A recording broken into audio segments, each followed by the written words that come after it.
नमस्कार। अगस्ती संहिता वाचन इस उपक्रम में मैं वैद्या प्रियदर्शनी बापट आप सभी का और आदरणीय वैद्य विष्णु जोगळेकर सर का हार्दिक स्वागत करती हूँ। श्री चरक संहिता चिकित्सा स्थान त्रयोविंशोध्याय विषय चिकित्सा का वाचन चल रहा है। इसके अंतर्गत पिछले सत्र में हम श्लोक नंबर 181 तक आए थे, जहाँ तक हमने रेबीज़ के बारे में यानी मॉडर्न मेडिसिन के अनुसार रेबीज़ के बारे में भी बहुत कुछ जानकारी पाई थी। मैं सर से अनुरोध करती हूँ अध्याय वाचन का प्रारंभ करें। धन्यवाद। कल जैसा डॉक्टर वैशाली माने ने कहा था, वैसा ये वैक्सीनेशन के बारे में जो करंट शेड्यूल्स है उनकी जानकारी रखना जरूरी होता है। इसलिए अभी 2024 की जो गाइडलाइंस है वो मैं आपको यहाँ दिखा रहा हूँ। तो टाइप ऑफ प्रोफिलैक्सिस कौन सा है? तो पोस्ट एक्सपोजर प्रोफिलैक्सिस यानी कुत्ता काटने के बाद करने वाला, उसमें इंट्राडर्मल 0.1 ml पर डोज है। वो डे 0, 3, 7 एंड 28 ऐसे 4 डोज उसके देने हैं। डेल्टॉइड मसल्स पे एडल्ट्स में और चिल्ड्रन में एंटेरोलैटरल थाई में।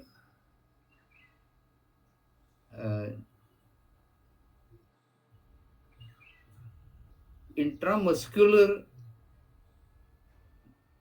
पूरी वायल लेनी है। वो डे 0, डे 3, डे 7, डे 14 और डे 28।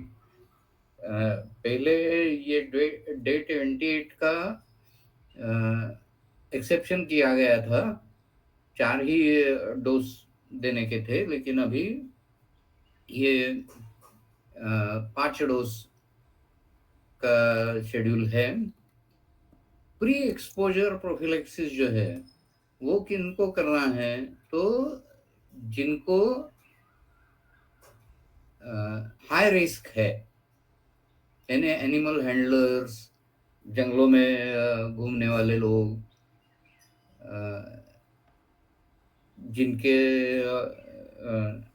गांव में आसपास कुत्ते फिरते हैं, ज़्यादा संपर्क ज़्यादा आता है, ऐसे सभी लोगों को, हाई रिस्क पेशेंट्स जो होते हैं उनको प्री एक्सपोजर प्रोफिलैक्सिस देना होता है। तो ये पहले 2 डोज इंट्राडर्मल के देना है, 0 day 7th day and booster 21st और 28th डे देना है। इंट्रामस्कुलर वैक्सीन का एंटायर वायल देना है, डे 0, डे 7 एंड बूस्टर 21 और 28 डे। जो री एक्सपोजर है, यानी पहले एक बार कुत्ता काट चुका है, अभी उस समय वैक्सीन लिए है, लेकिन अभी फिर से कुत्ते ने काटा है, तो इसमें इंट्राडर्मल डे 0 और डे 3 को देना है 0.1 ml। Intramuscular entire vial day 0, day 3 ऐसे 2 देने हैं। तो ये 2024 का गाइडलाइन है।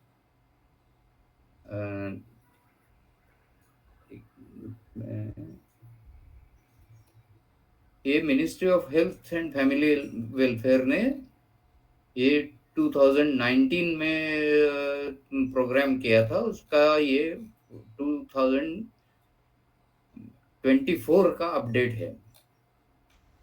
ये आपको गूगल सर्च करके आपको आराम से मिल सकता है। तो ये देखने के बाद हम अभी फिर संहिता की तरफ जाएंगे।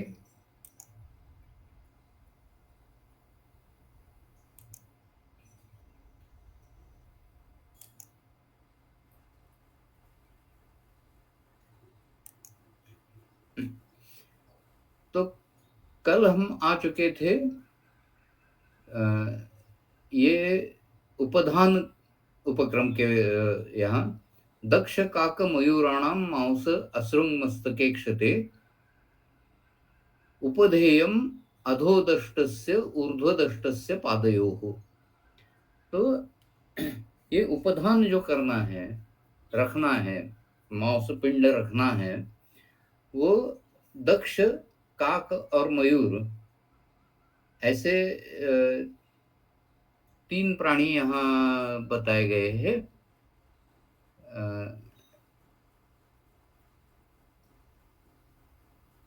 तो मैं एक बार फिर से कंफर्म करता हूँ, दक्ष का अर्थ बगड़ा है या कुक्कुट है। जस्ट मिनट,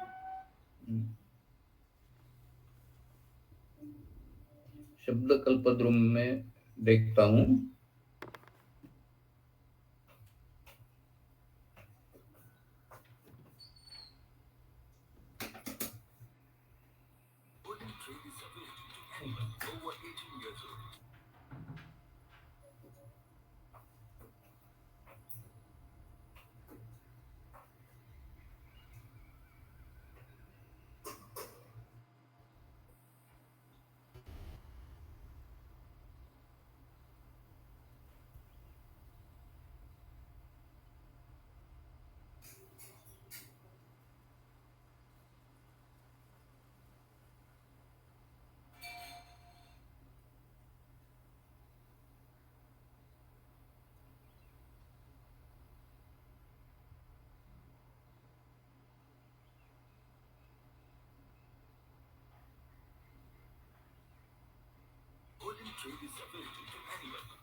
दक्ष का अर्थ ताम्रचूड़ ऐसा दिया गया है। तो ये दक्ष यानी कुक्कुट ऐसा है।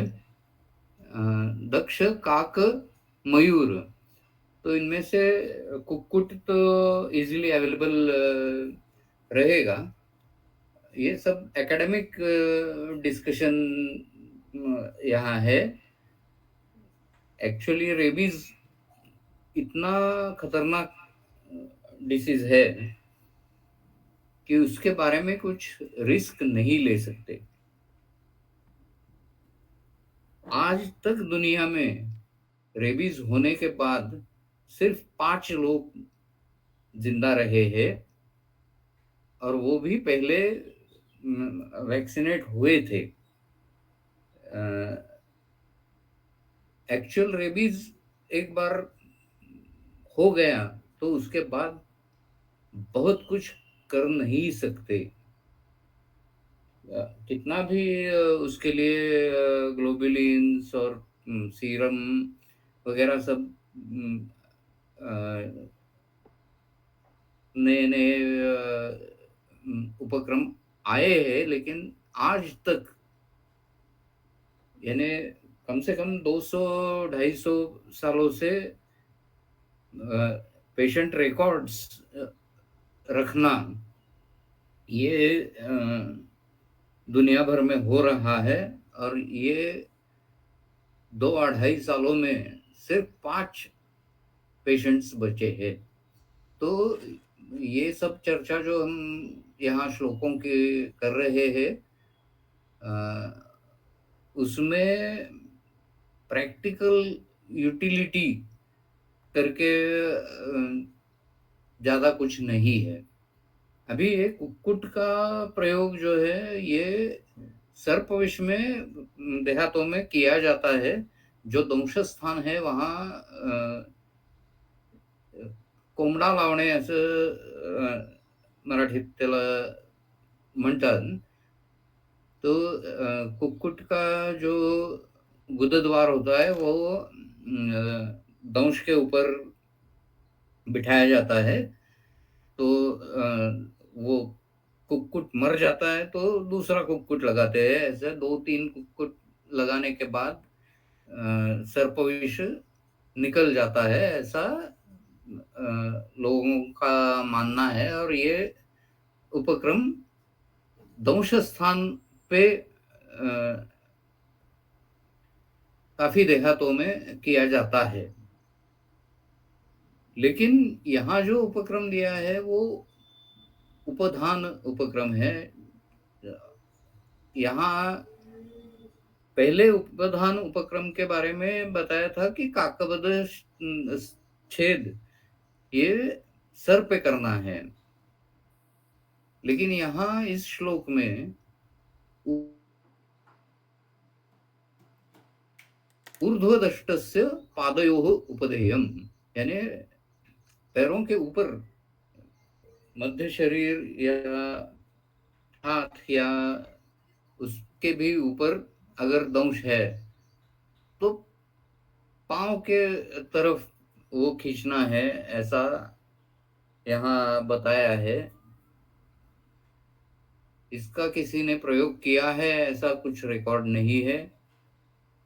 फिर भी वो चरक संहिता में है, इसलिए लोग पूरा विश्वास रखते हैं उसमें। कम से कम वैद्य लोग पूरा विश्वास रखते हैं। मैं खुद तो विश्वास नहीं रखता। आपको अगर रखना है तो रख लीजिए, कोई प्रॉब्लम नहीं। लेकिन ये रिस्क समझ लीजिए कि एक बार रेबीज हो गया तो पेशेंट मरने वाला ही है। Within 20 days death is definite. तो प्रोफिलैक्सिस ही कर सकते हैं। और प्रोफिलैक्सिस में ये उपधान बैठता नहीं है। फिर अभी अंजन के लिए अगले श्लोक में बताया है।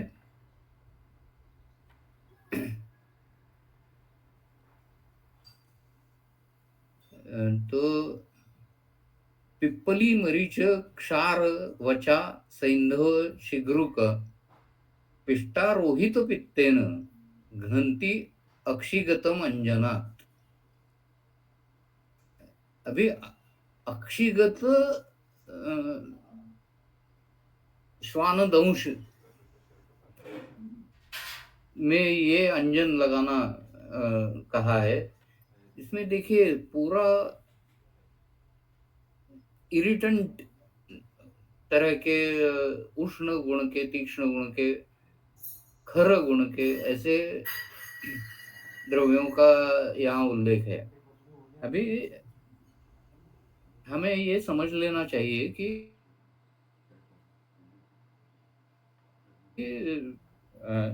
कॉर्निया, कंजंक्टिवा ये बहुत नाजुक पार्ट्स होते हैं। वहां अगर इतना तीक्ष्ण कुछ भी लगाया तो उसमें रुग्ण के अंधेपन के संभावनाएं बहुत बढ़ती है। तो ये एनिमल एक्सपेरिमेंट करके आप देख सकते हैं। रैबिट्स पे करना पड़ेगा ये तो रैट्स पे वगैरह एनिमल एक्सपेरिमेंट कर भी प्राणी उसके लिए लगेगा। तो उसके कंजंक्टिवा पे आप ये अंजन करके देख सकते हैं। और ये अंजन का विधान जो है वो रुग्ण मूर्छित हो तब करने के उल्लेख कहीं न कहीं तो दिखाई देते हैं। आपको शायद मालूम होगा कि 100 सवा 100 साल पहले लक्ष्मीबाई टिळक यानी पुणे के रेवरेंड टिळक की पत्नी, उनका एक आत्मचरित्र स्मृति चित्रे, ये वन ऑफ द क्लासिक्स, ये मराठी साहित्य के इतिहास में स्मृति चित्रे ये किताब का बहुत बड़ा स्थान है। उस वक्त क्या परिस्थिति थी वो उसमें रिफ्लेक्ट होती है। तो वहाँ ये शुंठी के अंजन का उल्लेख है कि उनकी सास मूर्छित हो गई थी तो शुंठी का अंजन लगाया और वो मूर्छा से बाहर आ गई, ऐसा उल्लेख वहाँ है। तो ये लोक परंपरा हो सकती है, लेकिन हम वैद्यकीय दृष्टि से देखें तो उसमें जो ब्लाइंडनेस का रिस्क है वो बहुत ज्यादा है। तो ऐसा कुछ नहीं करना चाहिए, ऐसा मुझे लगता है। अभी कपित्थम आमम ससिता क्षौद्र कंठगते विषय लीयाद। तो कंठगत विषय है। अभी ये यहाँ ये श्लोक किस तरह से आया मुझे मालूम नहीं, क्योंकि रेबीज का वर्णन चल रहा है और कंठगत विषय अभी कह रहे हैं। तो लैरिंजियल स्पाज्म का की बात कर रहे हैं या नहीं, ये यहाँ पता नहीं लग रहा। लेकिन यहाँ आम कपित्थ, पका हुआ नहीं, कच्चा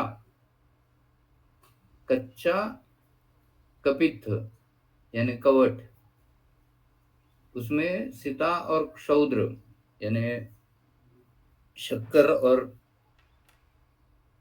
शहद मिला के उसका लेहन करना है, चाटना है। आमाशय गते ताभ्याम चूर्णफलम नतात। तो आमाशय गते भी वही करना है, उसमें आम कपित्थ सीता क्षौद्र के साथ नत या तगर उसमें मिला देना है। विषय पक्वाशय गते पिप्पलिम रजनी द्वयम मंजिष्ठाम च समम पिष्ट्वा गोपित्तेन नरः पिबेत्। तो ये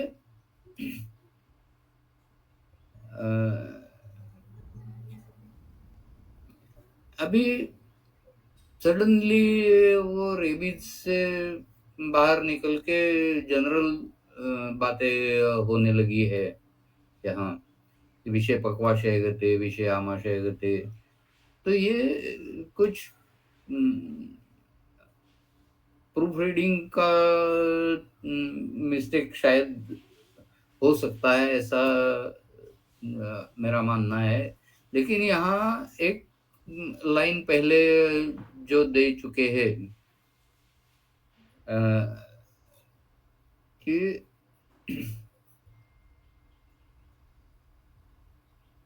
तत्र सर्वे यथा संप्रयोज्या स्युः उपक्रमाः, इसमें 24 उपक्रम पहले जो किए जा चुके हैं, बताए जा चुके हैं, उससे आगे बढ़कर ये और भी उन्हीं उपक्रमों में समाविष्ट इस तरह के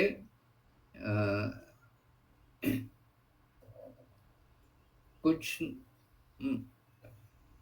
फॉर्मुलेशंस या नुस्खे यहाँ दिए गए हैं, ये यहाँ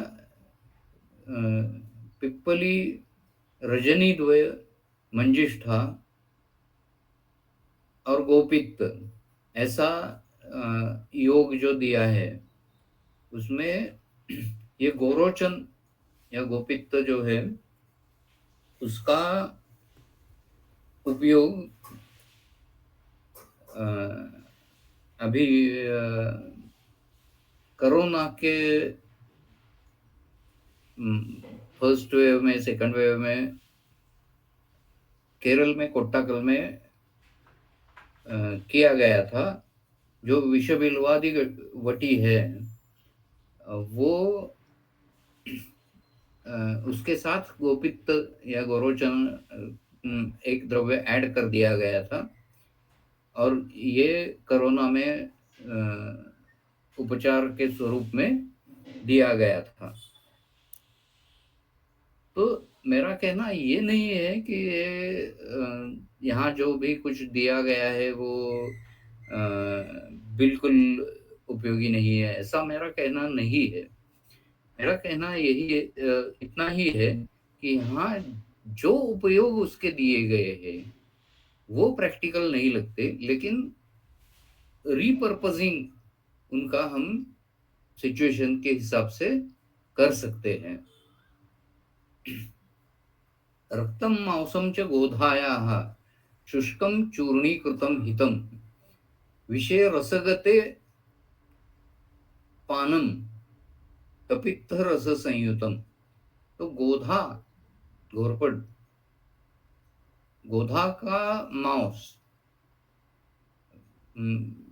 शुष्क करके उसका चूर्ण करना है और वो कपित्थ के रस के साथ रसगत विष में देना है। अभी इसका तो रेबीज से कुछ ताल्लुक नहीं है, क्योंकि रेबीज का विष हम उसके ऊपर काफी स्टडी हो चुका है। वो न्यूरोलॉजिकल इफेक्ट्स दिखाता है, मज्जा धातु पे उसका असर दिखता है। तो ये रसगत नहीं होता। वायरस, खून में वायरस नहीं मिलेगा, लेकिन वो जो डॉर्सल रूट्स है स्पाइनल नर्व्स के, वहां मिलेगा। तो ये रसगत होने के बाद ये करना है, ये जनरल इंडिकेशन ऐसा हम ले सकते हैं। ये पीत विषय के बारे में ज्यादा वर्णन लगता है, दंश विषय के बारे में वर्णन नहीं है ऐसा लगता है। तो 24 उपक्रमों में जो एडिशन्स है, तळटीप म्हणतो आपण, तशा पद्धतीने इथे या तळटीपा दिलेल्या आहेत की रसगत विषयात आधी जो काय उपक्रम सांगितला होता त्याच्या जोडीला गोधा मांस कपित्थ रस के साथ देना है। शेलोर मूल त्वग अग्राणी बादर औदुंबराणी च कटभ्याश्च पिबेद रक्तगते। तो शेलू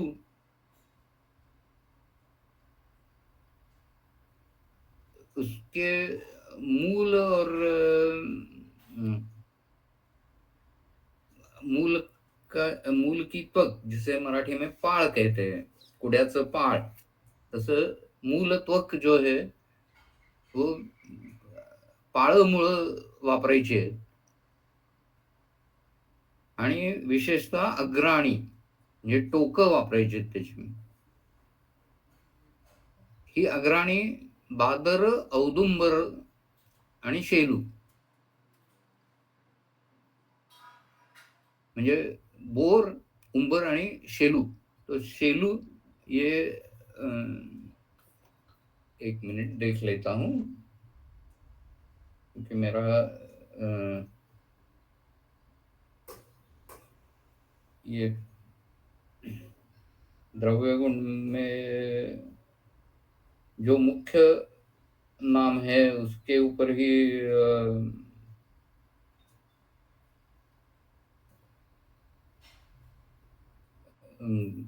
काम किया है। बहुवारक वृक्षः,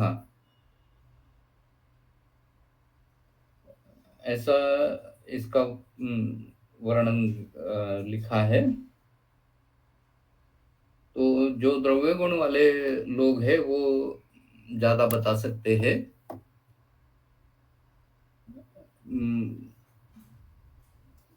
बदर काफी जगह उपलब्ध होता है।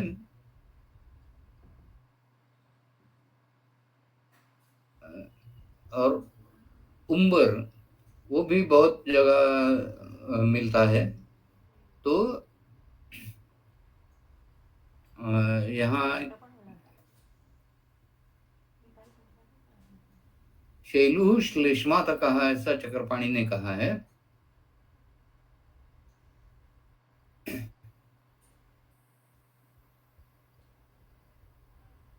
कट्टभी ये एक उसमें शब्द है। कट्टभी यानी कटफल ऐसा।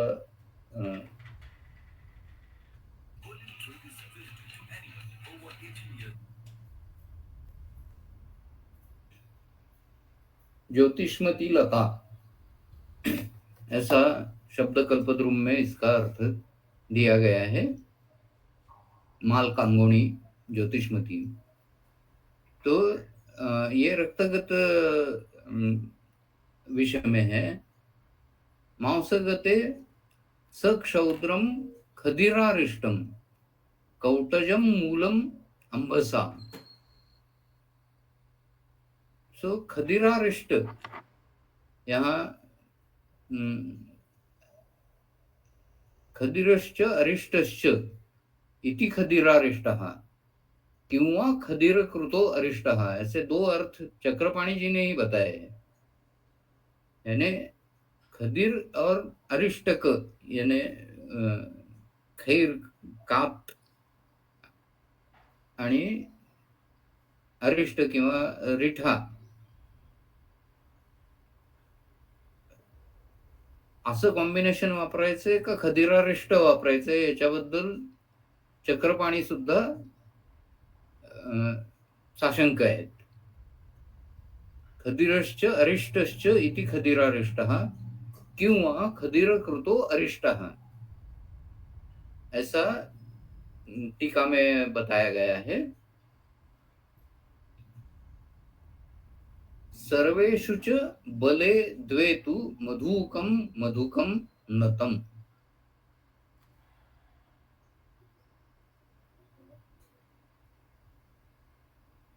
समधुकम नतम इति छेदः, ऐसा यहाँ बताया गया है। मधुक और मधुक, एक है यष्टि मधु और एक है मोह महुआ। तो इन दोनों का उपयोग यहाँ बताया गया है।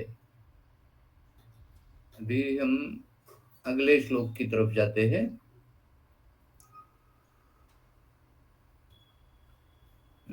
पिप्पली नागरम क्षारम नवनीतेन मूर्छितम कफे भिषग उदीरणे तु विदध्यात् प्रतिसारणम।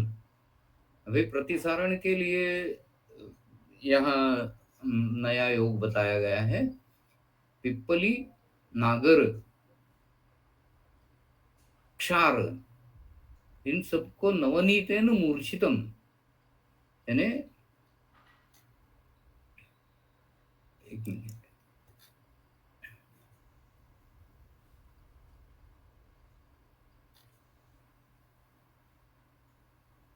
तो बटर लेके उसमें शुंठी पिप्पली क्षार, इन तीनों का मिक्सचर नवनीत के साथ देना है। वो कहाँ देना है? कफे भिषग उदीर्णेतु विदध्यात् प्रतिसारणम। तो अभी कफ उदीरित होने के बाद ये प्रतिसारण कहाँ करना है उसके बाद बारे में कुछ बताया नहीं गया है। तो दंश स्थान के यहाँ प्रतिसारण, ऐसा अर्थ हम ले सकते हैं कि दंश हुआ है, कफ प्रकोप हुआ है, तो वहाँ कफ का उदीरण हो रहा है, यानी मुंह में झाग आ रहा है वगैरह। तो उस वक्त दंश के ऊपर ये प्रतिसारण करना है। ऐसा हम अर्थ ले सकते हैं। मांसी कुंकुम पत्र त्वक रजनी नत चंदनैहि मनशिला व्याघ्रनख सुरसैः अम्बुपेशितैः पाननस्य अंजनालेपाः सर्वशोथ विशापाः। भी यहाँ एकदम शोथ विषय के लिए ये योग दिया गया है। यानी किसी भी विषय से अगर शोथ उत्पन्न होता है, वो स्थावर हो या जंगम हो या कृत्रिम हो, जिससे शोथ उत्पन्न होता है उसके ऊपर पान नस्य अंजन आलेप, इन 4 पद्धतियों से योग का उपयोग करना है। पीने को देना है, नाक में डालना है, आंखों में डालना है और आलेप करना है। लेप के जो 3 प्रकार है, आलेप, प्रलेप और प्रदेह। इसमें आलेप एकदम थिन तरह का, बहुत पतला ऐसा लेप करना है। अभी देखिए इसमें क्या क्या है। जटामांसी है, कुंकुम यानी केशर, पत्र,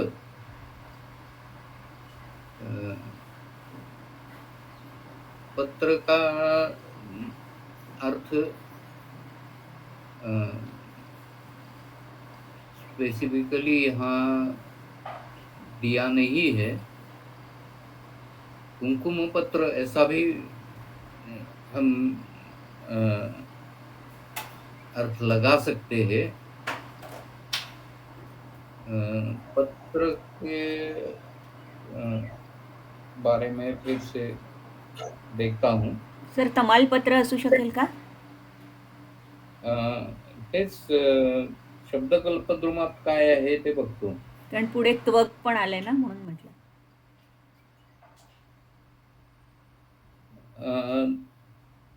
नाही, पत्र याचा इथं जो अर्थ आलेला आहे, पत्रतरू शब्दकल्पद्रुमात, त्याला तो म्हणजे इरिमेद आपण ज्याला म्हणतो,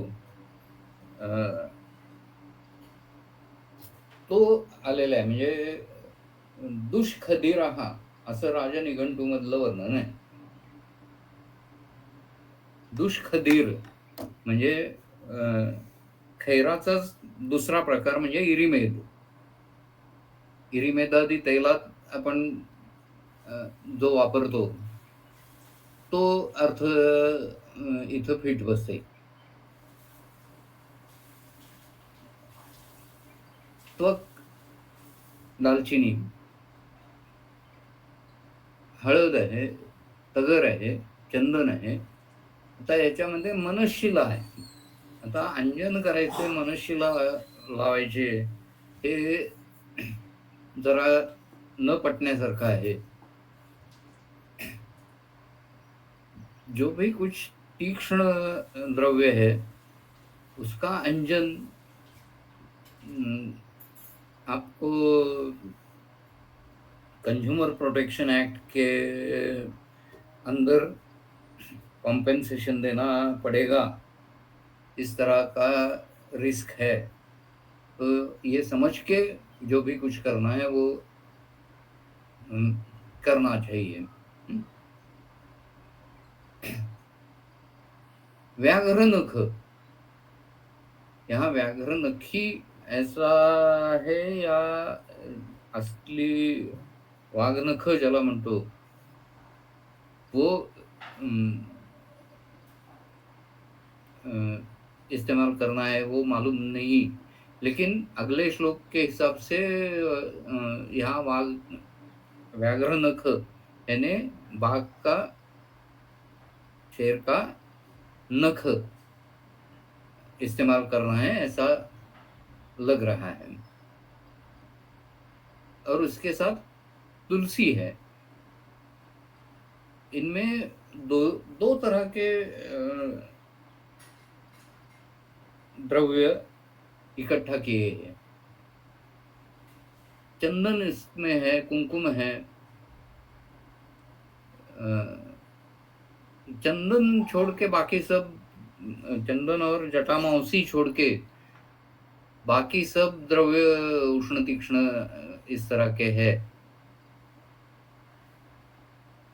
तो ये योग किसी को अगर करके देखना है तो खुद पे प्रयोग कर सकते हैं। कभी शोथ आया तो उसके ऊपर ये लेप लगाने से कुछ फायदा होता है या नहीं, वो देख सकते हैं। अभी अगला योग जो है वो चंदन तगर कुष्ठ, चंदनम तगरम कुष्ठम हरिद्रे द्वे त्वगे एव च मनशिला तमालश्च रसः कैशर एव च शार्दूलस्य नखश्चैवं सुपिष्टं तण्डुलाम्बुना हन्ति सर्वविषाण्येव वज्रमिव असुरान। तो एक ऐसा पावरफुल योग, ऐसा उसका वर्णन किया गया है कि सर्व प्रकार के विषय में एक ही योग चलता है। और जैसे इंद्र का वज्र का प्रहार होने से सभी असुरों का नाश हो गया, उस तरह से ये योग इस्तेमाल करने से सभी प्रकार के विषयों का नाश होगा। तो इसमें चंदन तगर कुष्ठ द्वे हरिद्रे, तो ये तो हमेशा इस्तेमाल करने वाली चीजें है। मनशिला है, इसमें आर्सेनिक है, तमाल है, रसः कैशर एव च। तो कैशर इति कुछ बताया नहीं गया है, तो केशराचं पाणी असं आपण अर्थ घेऊ शकतो। पुन्हा शार्दूलस्य नखश्च, इथेही पुन्हा वाघनखाचा उल्लेख आहे। आणि हे सगळं आधी नुसतं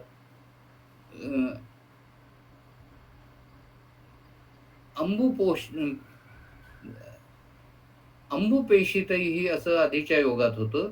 इथं तंडुलांबुना पेशित, सुपिष्ट तंडुलांबुना, म्हणजे व्हेइकल बदललेलं आहे।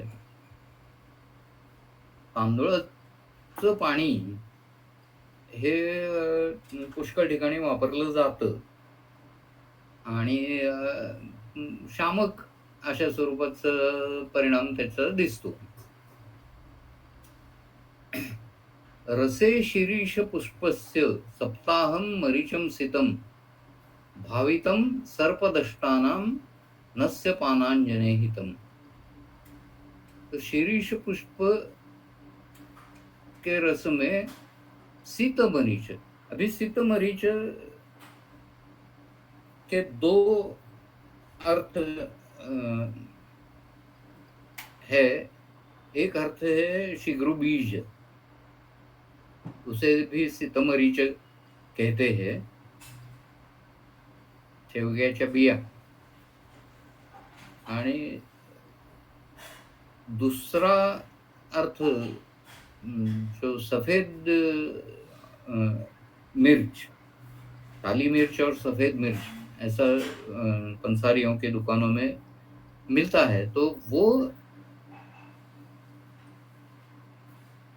सिर्फ कौन काला मरीच ही रहता है, सिर्फ उसका काला कवच जो रहता है वो निकाल दिया होता है. अंदर का जो पार्ट होता है वो सफेद मरीच ऐसा बाजार में मिलता है. लेकिन आप अगर निघंटुओं में वगैरह देखें तो इसका अर्थ शिग्रु बीज ऐसा किया हुआ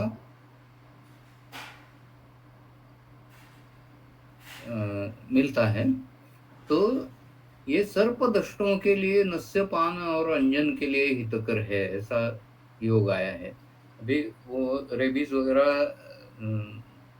पीछे छोड़ के जनरल एडिशंस चल रहे हैं, परिशिष्ट जिसे कहते हैं, इस तरह के योग दिए गए हैं. द्विपलम नत कुष्ठाभ्याम घृत क्षौद्र चतुष्पलम अपि तक्षक दष्टानाम पानमेतत् सुखप्रदम. तो तगर और कुष्ठ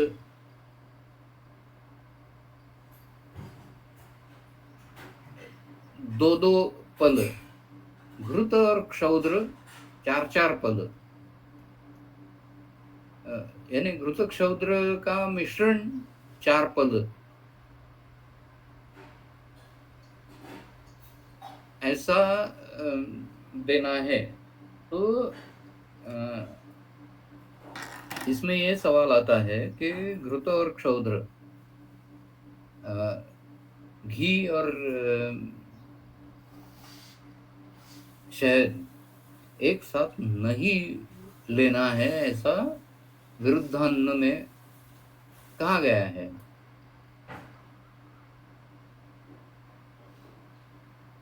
अगर वो सम मात्रा में है तो नहीं लेना है, ऐसा उल्लेख आता है. तो मात्रा विरुद्ध का ये उदाहरण करके पेश किया जाता है. तो अभी देखिए, विरुद्धान्न जो है उसकी बाय डेफिनेशन क्या है, वो दोषों का उत्क्लेश करता है, दोषों का चलन बढ़ाता है, धातुओं से विरुद्ध है, विपरीत गुण है और शरीर से बाहर नहीं जाता. इस तरह का जो पदार्थ है वो विरुद्ध है. तो अभी देखिए, यहाँ घृत और क्षौद्र दोनों सिर्फ 2 चीजें नहीं है, उसके साथ तगर और कुष्ठ, इन दोनों का प्रयोग भी किया गया है. तो इसमें ये मात्रा समान होने से कुछ बिगड़ेगा नहीं. और दूसरी बात यह है कि इसके विरुद्धता की वजह से थोड़ा सा दोषोत्क्लेश हो गया तो थोड़ा सा दोष प्रकोप होना एक्सपेक्टेड है. यहाँ दोषों को अपने स्थान से चलित करके उसके ऊपर अटैक करना है, इस तरह का ये योग यहाँ दिखाई देता है.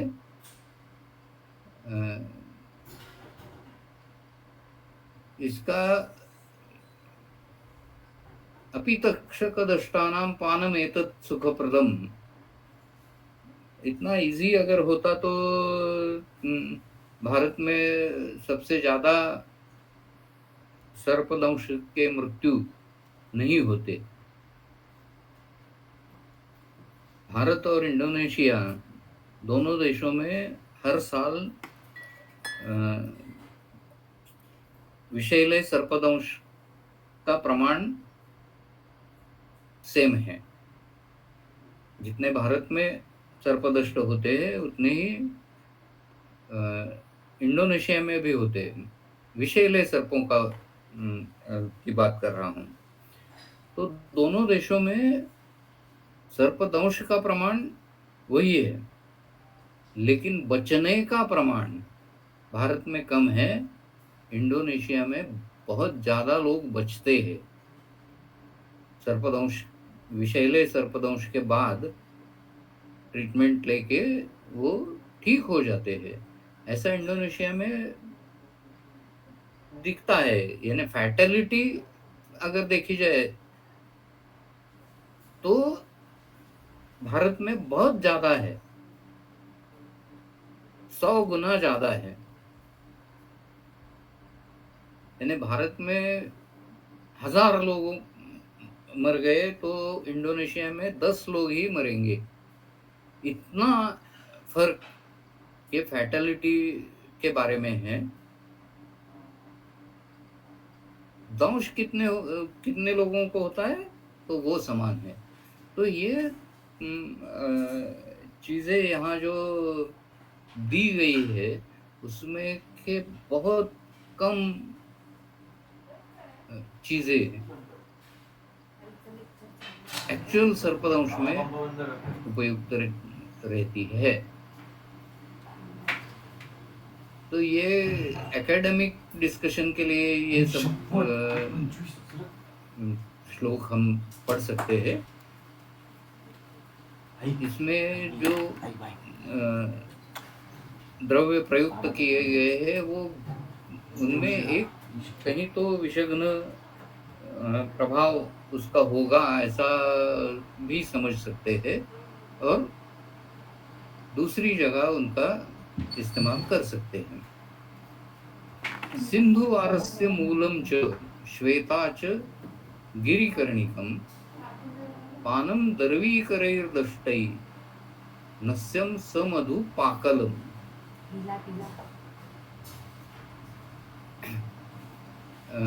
मरीच के बारे में मरीचम सितम शोभांजनक बीजम ऐसा यहाँ चक्रपाणी जी ने बताया ही है कि ये जो बाजार में सफेद पांढरे मिरे म्हणून जे मिळतं ते इथं नाहीये, तर शेवग्याच्या बिया आहेत। आता आपण होतो ते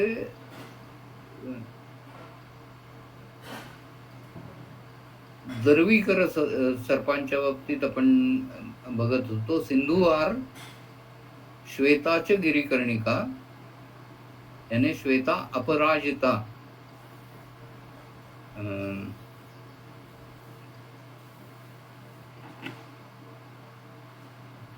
श्वेत अपराजिता कुंड्यांमध्ये सुद्धा बरेच लोक लावतात, त्यांच्या गार्डन मध्ये सुद्धा असतं।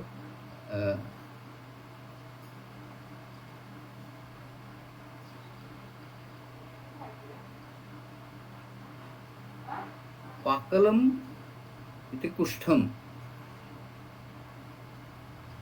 तो उसमें सिंधुवार, श्वेत गिरिकर्णिका और कुष्ठ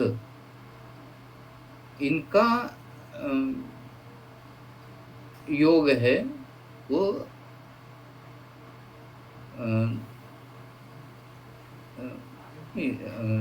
नहीं ऐसा नहीं है।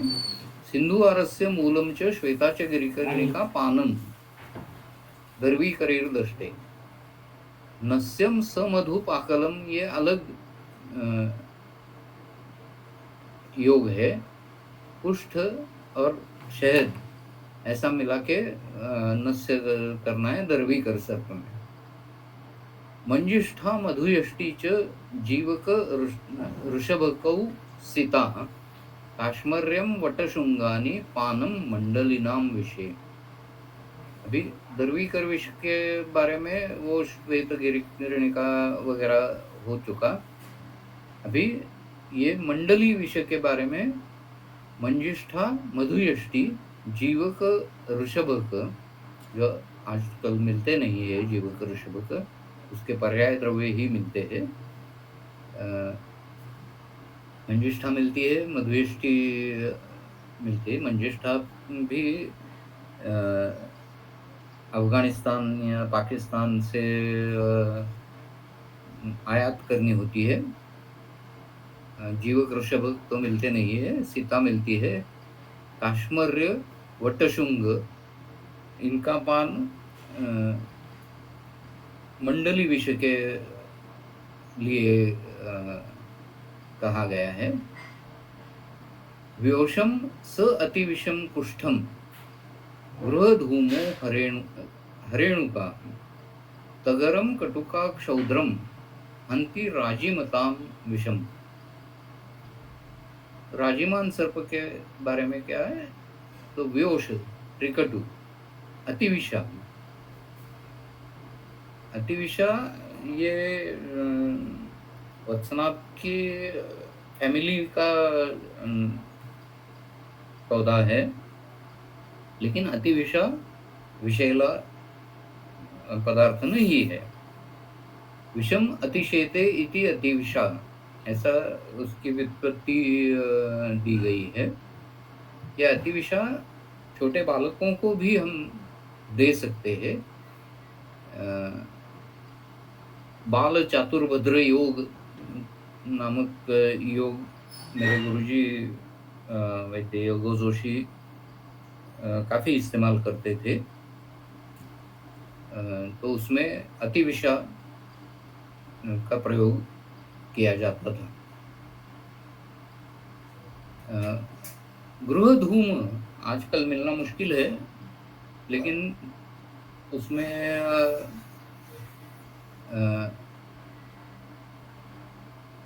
एक अलग तरह का कार्बन ये गृहधूम में पैदा होता है।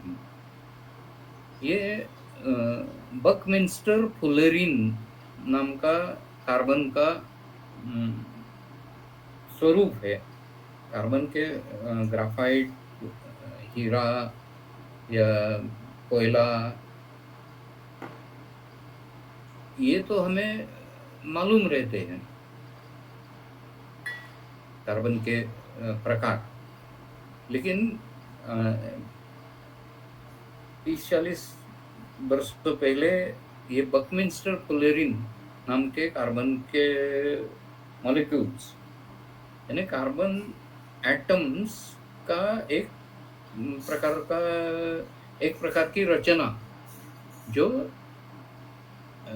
बकी बॉल्स नाम से भी जानी जाती है, तो पूरा बॉल बेरिंग जैसा गोल होता है। वो कार्बन के चारों जो वैलेंसीज है, चारों बॉन्ड्स है, वो चारों बॉन्ड्स इस तरह से एक दूसरे के साथ मिल जाते हैं कि बहुत सारे 100-200 कार्बन एटम्स से ये बकमिंस्टर फुलेरिन बनता है। और ये गृहधूम में बकमिंस्टर फुलेरिन पाए जाते हैं।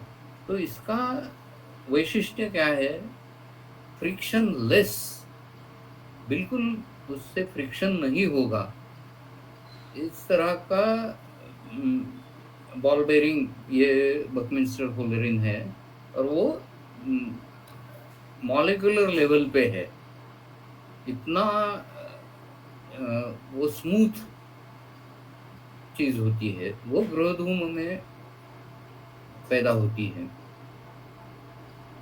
तो ये जो सब त्रिकटु, कुष्ठ, रेणु का बीज, निर्गुंडी बीज,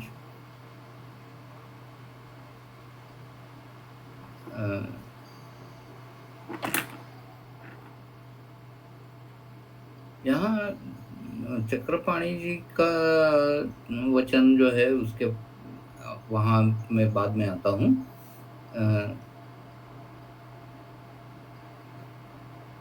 तो ये सब तीक्ष्ण द्रव्य जो है उनमें गृहधूम मिलाने से उसका तीक्ष्णत्व शायद थोड़ा कम हो जाएगा। राजीमान सर्प जो है वो कफ प्रकोपक उनका विषय रहता है, तो उसके लिए व्योष, अतिविषा, कुष्ठ, हरेणुका, तगर, कटुका और क्षौद्र यानी शहद, ये सब कफ के ऊपर काम करने वाले चीजें हैं, और उनका तीक्ष्णत्व ग्रोधूम से थोड़ा सा कम कर दिया गया है। अभी सभी सर्पों के लिए अगला योग दिया है,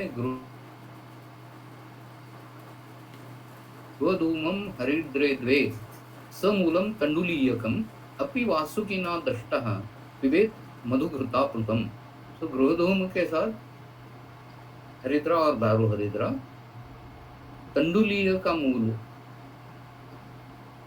यहाँ समूलम तंडुलीयकम ऐसा कहा है, तो उसका अर्थ पंचांग ऐसा होगा की मूल के साथ तंडुलीय, तांदूळाची गड्डी भाजी करायची,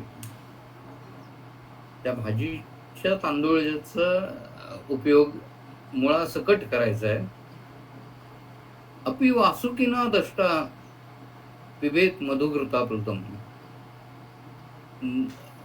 यानी योग की फलश्रुति बढ़ा चढ़ा के देने की जो प्रथा आयुर्वेद में है, टॉल क्लेम्स ऐसा बाकी लोग कहते हैं,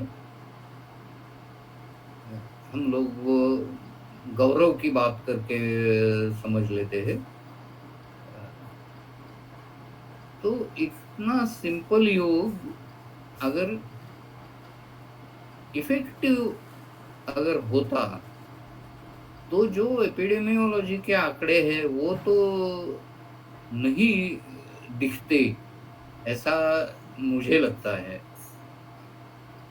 अभी चक्रपाणी टीका में श्वेत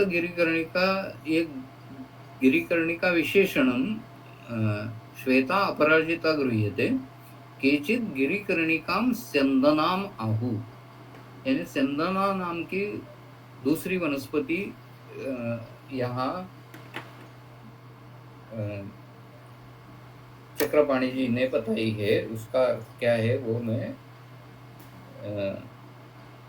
शब्द कल्पद्रुम से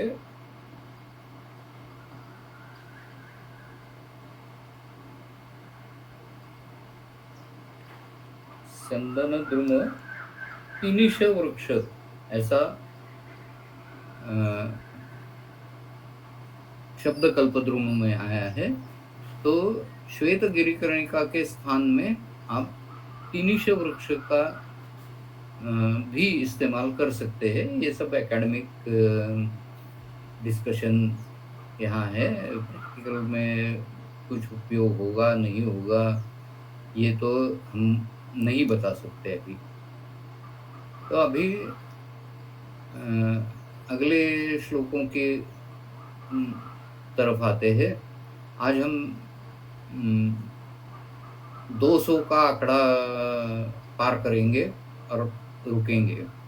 क्षीरी वृक्ष त्वग आलेपः, क्षीरी वृक्ष त्वग, यहाँ त्वग का अर्थ दालचीनी नहीं है, क्षीरी वृक्षों की त्वचा, उनका आलेप, शुद्धे कीट विषापः, यानी कीट विष के शोधन के बाद उसके ऊपर क्षीरी वृक्ष त्वचा का आलेप देना है।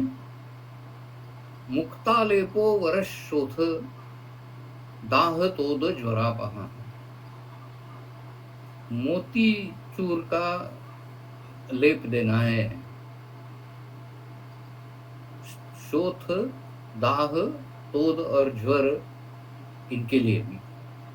चंदनम पद्मकोशीरम शीरीषः सिंधुवारिका, क्षीर शुक्ला नतन कुष्ठम पाटलोदीच्च सारिवाः, शैलुस्वरस पिष्टोयम लूतानाम सार्वकार्मिकः, यथा योगम प्रयोक्तव्यः समीक्ष आलेपनादिषु। ये अभी लूता विष के लिए दिया गया योग है। चंदन पद्मक उशीर शिरीष सिंधुवार क्षीर शुक्ला नतम कुष्ठम पाटला उदीच्य सारिवा शेलु स्वरस पिष्टः अयम ऋतानाम सार्वकर्मिकः। अभी क्षीर शुक्ला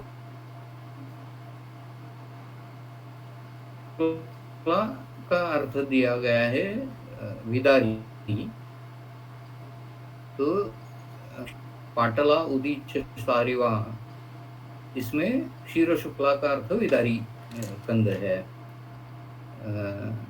तो ये सार्वकार्मिक अगध लूताविष के लिए बताया गया है।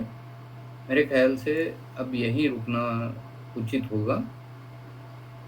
आगे बहुत सारे ऐसे ही योग है, तो अगले हफ्ते हम उसका विवेचन करेंगे। ठीक है? यस सर, बहुत बहुत धन्यवाद। किसी को कुछ अगर प्रश्न है तो पूछ सकते हो।